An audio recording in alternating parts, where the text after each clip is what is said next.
두산그룹 주주님들 반갑습니다. 지금 현재 국민연금에서 SK 합병에 제동을 걸었습니다. SK 이노베이션과 SK E&S의 합병을 반대했던 가장 결정적인 이유는 합병 가액에 있어 만만찮은 문제가 있다고 보기 때문이라고 하는데요. 그래서 두산그룹이 추진 중인 합병에도 제동을 걸 수 있다는 가능성을 열어두고 있죠. 그러나 금융당국이나 정치권에서 압박이 들어오는 만큼 두산그룹이 합병 가액을 수정할 여지가 남아있을 수 있어 향후 이들의 변화를 기다리겠다는 입장입니다. 아직은 뭐 섣불리 행동하고 싶지 않다는 거겠죠. 그래서 지금 두산도 마음을 크게 못 놓고 있는 상황이에요. SK 합병건보다 두산이 주주가치 훼손 논란이 더 큰 상황이잖아요. 거기다가 소액주주 행동 플랫폼인 액트에서 2번이나 주주 명부 열람 등사를 청구했는데 이를 계속 거부해서 법원까지 가서 주주 명부 열람 등사 가처분 신청서를 제출했다고 하는데요. 액트에서는 두산 분할 합병을 저지하는데 적극 나서기로 결정했고 완전 모자회사 관계를 수립하는 포괄적 주식 교환은 본질적으로 지주회사 체제로의 이행을 수월하게 하기 위한 것일 뿐이다. 계열사 간 회사를 떼었다 붙였다 하는 게 용도가 아니다. 시장의 신뢰를 먼저 얻고 자금 조달이 미래의 주주 가치를 위해 옳다는 사실을 주주들에게 충분히 설명했으면 이러한 절차도 전혀 없었다고 하죠. 덧붙여 이번 합병 저지 프로젝트에서는 수수료를 받지 않고 재능 기부할 계획이고 주주 명부를 수령하자마자 우편물 발송과 의결권 수거 작업 등을 진행할 것이라고 했습니다. 이에 대해 두산 측 관계자는 거부한 것이 아니라 필요 서류와 제공 방식 등을 검토하던 중이다 라고 하는데요. 두산 에너빌리티도 관련 메일을 받은 뒤 검토 단계였다고 하죠. 오해가 있는 건지 아니면 이제 와서 언론에 노출되니 검토라고 말하는 건지 정확하게는 알 수 없으나 제 생각에 서로의 오해라기보다 2번이나 거부했다는 것이 언론에 이제 노출이 되니 이렇게 말한다고 밖에 생각이 들지 않습니다. 지금 주주 명부 공개 이슈도 생기고 있는데 그럼 금감원과 정치권은 어떻게 나오고 있는지 한번 알아보도록 하겠습니다. 7월 15일에 그룹사업 구조 개편에 따른 증권신고서를 냈지만 7월 24일에 금감원은 두산 측의 합병 배경과 목적, 효과에 관한 서술이 미흡한 점을 언급하면서 신고서 정정을 요구했죠. 증권신고서의 합병과 관련한 중요 사항이 기재되지 않았다면서 보완을 요구했는데 1차 정정 신고서를 냈지만 이와 관련해 이복현 금감원장이 조금이라도 증권신고서에 부족함이 있다면 횟수 제한을 두지 않고 지속적으로 정정 요구를 하겠다. 이는 무제한으로 정정 요구하겠다라는 이야기인데요. 그래서 2차 정정 신고서를 16일에 금융감독원 전자공시 시스템을 통해 합병 증권신고서 첨부 정정 공시를 했습니다. 이번 정정 공시를 통해서 두산 로보틱스는 합병 요약 정보와 합병의 개요부터 당사 회사 간의 이해관계까지 합병 증권 신고서 내용 전반에 걸친 관련 수치를 기존 분기 재무 기준에서 당기 재무 기준으로 수정했는데요. 이는 두산 관계자의 말에 따르면 당기 보고서가 8월 14일에 공시됨에 따라 기본 분기 재무 수치를 당기 재무 수치로 업데이트하는 자진 정정 공시라고 합니다. 이외에도 분할, 합병, 사업의 전망과 미래 비전, 사업 시너지 등에 대한 보다 상세한 설명을 담으면서 8월 6일 금융감독원의 정정 요청에 따라서 낸 정정 공시에는 분할 합병 비율에 대한 평가 방법과 합병이 되면 시너지 효과와 투자 위험에 관한 설명을 담았다고 전해졌습니다. 여기 보면 두산 바켓과 두산 로보티스 합병 비율을 조정할 때까지 신고서 정정을 무제한 요구하겠다는 이복현 금감원장의 발언에 두산이 효력 연기로 대응한 것이다 라고 하는데 제가 앞서 말했듯이 부족함이 있다고만 이야기했지 합병 비율을 조정하는 건 아닙니다. 회사의 주요 의사결정은 주주총회에서 최종 결정될 사안이고 금융감독원은 이에 대한 검사 권한이 없으며 주주들의 투자 판단에 필요한 정보가 충실히 제공될 수 있도록 증권신고서를 심사하고 필요시 정정 요구하고 있다. 따라서 합병 비율을 조정할 때까지 신고서 정정을 무제한 요구하겠다는 사실과 다르므로 보도에 유의해달라고 이야기했는데요. 여기 보면 기본 원칙은 최초 증권신고서 제출이 시 부족했다고 생각하는 부분, 즉 구조 개편의 효과, 의사결정 과정, 그로 인한 위험 등에 대해 주주들의 의사결정에 필요한 정보가 기재되어 있는지 보는 것. 그러니까 금감원장이 합병 비율이 마음에 들 때까지 고치겠다가 아닌 주주님들의 이해하는 부분이 좀 맞지 않겠다고 생각하면 보다 쉽게 이해할 수 있도록 내용을 정정 요구한다는 것입니다. 그렇기 때문에 헷갈리시면 안 됩니다. 그리고 아직 예정은 아니지만 불공정 합병을 추진할 때 주주님들에게 이를 중단할 수 있는 권한을 주는 상법을 개정한다고 하는데요. 여기서 잠깐 구독자 이벤트를 진행하려고 하는데요. 우리가 이렇게 중장기적인 종목들을 보면 가치 있는 기업 중에서 주주님들이 많이 몰리는 기업이잖아요. 그런데 인기 없는 기업, 잘 모르시는 기업들도 수익을 낼 수 있는 방법이 있습니다. 그게 뭐냐면 여기 보이는 조건 검색기입니다. 지금부터 이 검색기로 얼마만큼 수익이 안정적으로 나는지 장점과 단점이 무엇인지를 설명드릴게요. 왼쪽 상단을 보시면 제가 실제로 쓰고 있는 검색기인데 보이시나요? 이 검색기가 주주님들에게 알려드릴 검색기입니다. 급등 초입 검색기인데요. 이날 잡아준 종목이 10개 이상 정도 잡혔고 그 중에서도 한 종목을 보여드리면 미래 ING입니다. 이 미래 ING는 금융 솔루션 사업으로 금융기관이나 개인이 금융 문제를 해결하고 목표를 달성하기 위해 사용하는 다양한 제품, 서비스, 시스템, 기술 등이 있습니다. 이 미래 ING를 보면 주주님들 차트와는 좀 다른 점이 보이실 거예요. 그게 뭐냐면 바로 이 화살표. 주주님들 차트에는 없을 겁니다. 이 화살표가 의미하는 게 뭐냐면 바로 강력 매수 신호인데요. 그래서 저는 신호 수식이랑 검색기랑 같이 병행을 해서 쓰는데 두 개를 같이 썼을 때 얼마만큼 안정적으로 수익이 나오는지 지금부터 보여드릴게요. 자, 일단 차트를 봤을 때 당일 일본 캔들의 화살표, 즉 매수 신호가 나와줬는지 확인을 해야 합니다. 자, 이 종목 화살표 나와줬죠? 그럼 우린 이 종목을 가지고 매매를 진행해야 합니다. 매수 신호 확인이 됐으면 분봉으로 넘어가 줄게요. 분봉으로 넘어가면 1분봉, 3분봉, 5분봉, 10분봉 등 여러 가지가 있는데 이 강력 매수 신호 수식은 3분봉에 가장 최적화되어 있기 때문에 3분봉으로 놓고 보시는 걸 가장 추천을 드립니다. 자, 다시 차트로 넘어와서 몇 시 몇 분에 나와줬는지 한번 볼까요? 9시에 나와준 거 확인이 되실 텐데 우린 이때 진입을 할 겁니다. 이때 진입을 하면 몇 프로 수익 먹고 나올 수 있냐? 무려 28.2% 수익 먹고 나올 수 있었습니다. 근데 여기서 중요한 건 익절 구간입니다.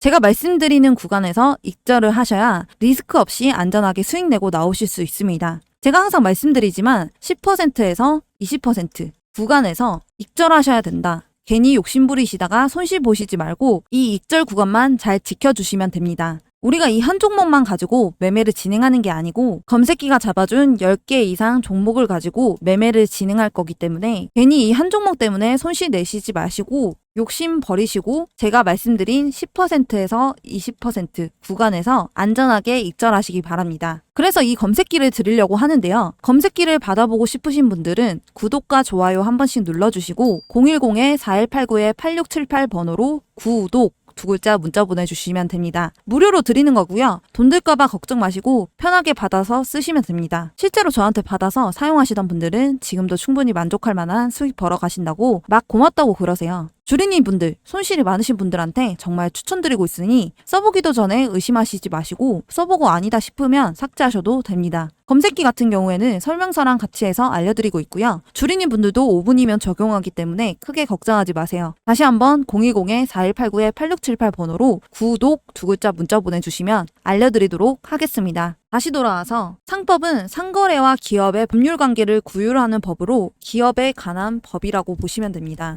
민법에 대해서는 상기업을 중심으로 전개되는 생활관계를 구휼하는 특별법인데요. 상법 총칙, 상행위, 회사, 보험, 해상, 항공운송 총 6편으로 나눠져 있고 그 양이 매우 방대하고 체계가 복잡하다고 합니다. 조문이 무려 제935조까지 있다고 합니다. 올 초부터 이복현 금융감독원장이 상법상 이사의 충실 의무 확대해야 한다는 이야기를 하고 있습니다. 상법 제382조의 3은 이사는 법령과 정관의 규정에 따라 회사를 위하여 그 직무를 충실하게 수행하여야 한다. 그냥 이렇게 봤을 때는 저건 당연한 거지 라고 생각하시는 분들이 있을 텐데 당연하죠. 그렇지만 충실 의무 위반의 효과는 상당히 엄격하다고 하는데요. 이사의 충실 의무 위반이 인정되면 민사상 손해배상 책임을 부담하고 이사의 해임 사유가 될 수 있으며 경우에 따라서는 형사상 배임죄 처벌도 가능하다고 합니다. 이사란 회사를 위하여 직무를 충실하게 수행만 하는 것이 아닌 회사 주인은 주주님들이기 때문에 이사는 사실 주주님들로부터 권한을 위임받아서 회사를 운영하는 것인데요. 계속해서 논란이 되고 있는 게 주주를 위한 판단을 해야 하는데 회사를 위한다는 명목하에 특정 대주주만을 위하고 다른 주주님들은 나몰라라 하고 있는 거죠.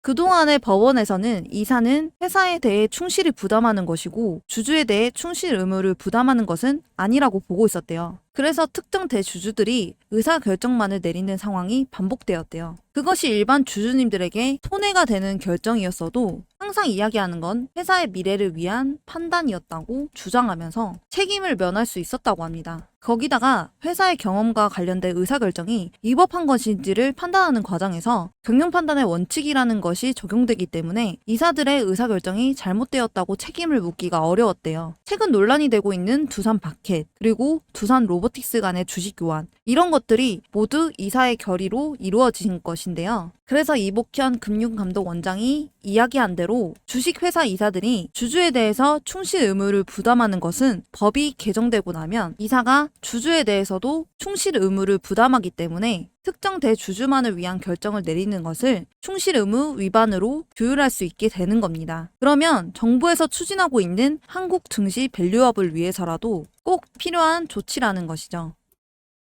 그래서 김현정 의원은 재계의 반발과 우려를 상당 부분 해소할 수 있는 방향의 내용이 구성되었는데요. 우선 상법 제382조의 3에 이사충실 의무 대상을 회사로 규정한 법조문을 그대로 1항을 두고 2항을 신설해서 이사는 그 직무를 수행함에 있어 주주를 공정하게 대할 의무가 있다고 규정하는 내용을 담았습니다. 그리고 상법 제382조의 3의 3항을 신설해서 주주총회에서 최대 주주 및 그의 특수관계인은 의결권을 행사하지 않고 소수 주주만을 결의한 안건에 대해서는 이사가 제2항의 의무를 다한 것으로 본다. 다만 이 경우 소수 주주가 올바른 판단을 할 수 있도록 충분한 정보가 제공되어야 한다고 규정하는 내용도 담겼습니다. 그 뒤를 이어 여기 2분 더불어민주당 박상혁 의원이 합병 중지 청구권을 주는 내용을 담은 상법 개정안을 대표 발의할 예정이라고 합니다. 이사회가 대주주님들에게는 유리한데 일반 주주님들에게는 불리한 합병 등을 결정할 경우 일반 주주님들이 제동을 걸 수 있는 제도인데요. 그래서 원래 있던 상법 제982조 3을 더 추가를 한 것인데요. 원래라면 이사는 법령과 정관의 규정에 따라 회사를 위하여 그 직무를 충실하게 수행해야 한다고 했지만 직무를 수행하는 과정에서 주주를 공평하게 보호하여야 한다라고 추가된 거죠. 이 말은 이사가 각종 투자 및 합병 등의 다양한 경영 관련 판단을 내릴 때 대주주님들과 일반 주주님들의 이익 손해를 공평하게 고려해야 한다는 것인데요. 그리고 두 번째는 상법 신설안을 내세웠습니다. 제552조 4를 보면 이사가 법령 또는 정관에 위반하거나 현저하게 불공정한 방법으로 합병함으로써 주주가 불이익을 받을 염려가 있는 경우 발행 주식의 100분의 1 이상에 해당하는 주식을 가진 주주는 이사에 대하여 합병을 중지할 것을 청구할 수 있다.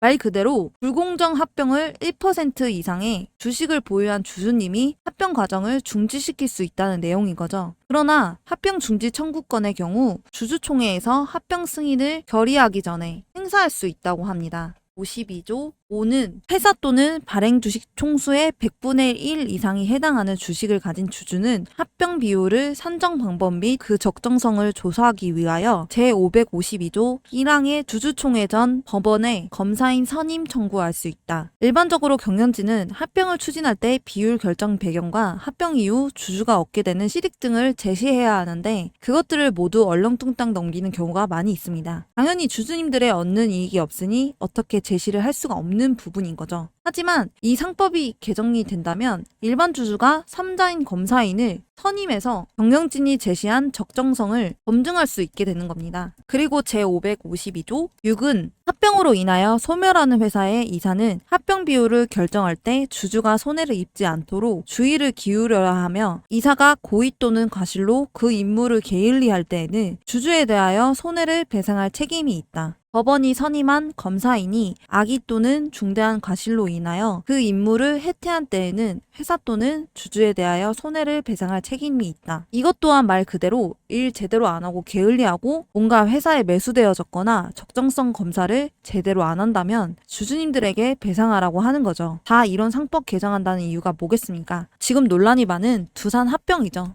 시가총액이 비슷하다는 이유로 1조 원이 넘는 영업이익 내는 바켓을 적자로 이어가는 로보틱스와 합병을 한다는 거죠. 그런데 재계에서는 이러한 상법 개정 움직임에 대해 반발하고 있는데요. 경영의 불확실성을 높이고 지배주주의 의결권을 과도하게 제한해 기업의 장기적인 이익을 저해한다는 주장을 하면서 소수 주주가 대주주에게 유리하면 본인들에게 불공정하다고 생각해 분란의 소지가 더 늘어난다고 합니다. 이사 충실 의무 대상을 주주까지 확대하면 이를 오해한 주주들에 의해 이사의 충실 의무 위반을 이유로 손해배상 소송이 증가할 우려가 크며 지배주주와 소수주주 간 갈등 증폭 등 경영상 혼란이 커질 우려가 크고, 무엇보다 회사와 위임 계약을 맺고 이사에 임명된 자가 주주에 대해 직접 충실 의무를 부담하면 이사회의 독립성과 우리 상법 및 민법 체계를 혼란시킬 수도 있다고 지적했습니다. 이미 수많은 글로벌 기업 다수가 위치한 미국과 독일 등은 법과 판례 등을 통해 이사에게 회사의 이익뿐 아니라 주주의 이익까지 고려할 의무를 명확히 하고 있으며, 중국도 올해 7월부터 개정된 회사법을 시행했는데요. 그래서 이 개정 회사법을 통해서 이사가 지배주주나 실제 지배권자의 지시에 따라 회사 또는 주주의 이익을 해칠 경우 손해배상을 책임지도록 하고 있다. 현행외상투자법 시행 전에 중외합작 기업의 경우 이사회가 최고 권력 기관이었으나 외상투자법이 시행되면서 회사 기관에 대한 일원화가 이뤄지면서 주주회가 최고 권력 기관이 되었다. 그리고 반면 국내는 법도 판례도 빈약하대요. 국내에서는 지배주주가 임원일 경우 자신이 주주총회에서 결의하는 것과 관련해 하급심에서 무효 판결이 나긴 했지만 그 외의 합병 등 대주주와 이해관계가 엇갈릴 수 있는 경영 판단 시 대주주가 의결권을 행사하는 것과 관련해서는 구체적인 규정이나 판례가 없다고 해요. 그래서 경북대 법학전문대학원 이상원 교수가 이렇게 말을 했어요. 미국은 판례를 통해 이사가 주주에 대한 충실 의무를 갖고 있다는 것이 워낙 확고하기 때문에 조문이 더 명확하지 않아도 되지만, 우리나라에서는 일반 주주 보호가 제대로 되지 않기 때문에 보다 명확한 조문이 필요한 상황이다 라고 이야기를 했는데요. 지금까지 상장회사 합병이나 분할 등의 이슈가 발생하면 기율이 결정되는 순간과 동시에 누가 이익이고 누가 손해인지 너무나도 명확하게 구분이 되죠. 지금 당장 두산 합병만 하더라도 회사 오너만 이익 보는 게 확실한데, 이 상법 개정안이 통과가 되었으면 좋겠습니다. 이 두 찬성 반대의 주주님들의 생각은 어떠신가요? 댓글로 적어주시면 감사하겠습니다. 자, 제가 여러분들한테 이벤트를 하나 준비를 했어요. 무슨 이벤트냐? 바로 구독자 퀴즈 이벤트예요. 제가 한번 문제를 내볼게요. 2차 전지 관련주에 영향을 주는 미국 시장 전기차 대장주는 1번 록히드 마틴, 2번 테슬라, 3번 엔비디아, 4번 애플. 그래서 정답을 아시는 분은 아래 번호로 정답만 숫자로 적어서 보내주시면 됩니다. 그래서 정답을 맞추신 모든 분들께는 2차전지 AI 로봇 관련주 정보 자료집 플러스 8월에 히든 종목해서 같이 보내드릴 건데요. 밑에 보시면 정답을 맞추신 분들께 위의 종목 전부 보내드리도록 하겠습니다. 자, 그러면 2차전지 AI 로봇 관련주 정보 자료집은 어떤 것인지 알고 계시지만 8월에 히든 종목은 어떤 건지 모르시는 분들을 위해 알려드릴게요. 잠시 보여드리면서 설명을 드리자면, 이 히든 종목을 황금 매집주라고 불러요. 왜 황금 매집주라고 그러냐면, 짧게는 몇 년이지만 길게는 10년 이상 움직임이 없는 종목을 말해요. 그러다가 언제 이렇게 움직임이 없는 이런 식으로 매집봉이 하나 떠오르는데요. 이게 바로 전형적인 세력들의 매집의 흔적들입니다. 그러면 매집봉이 떠오르면 주가는 미친 듯이 상승을 하게 되는데요.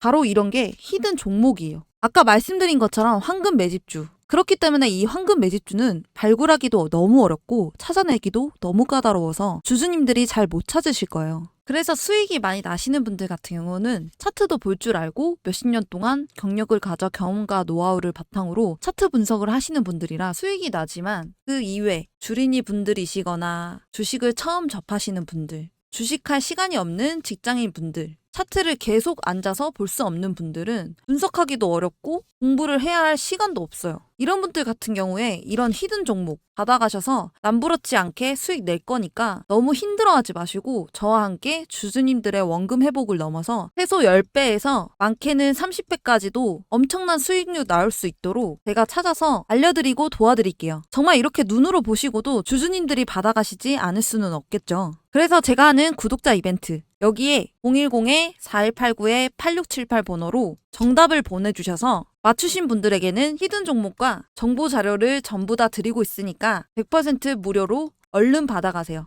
오늘도 시청해주셔서 감사합니다. 더 알차고 유익한 정보를 갖고 오도록 하겠습니다.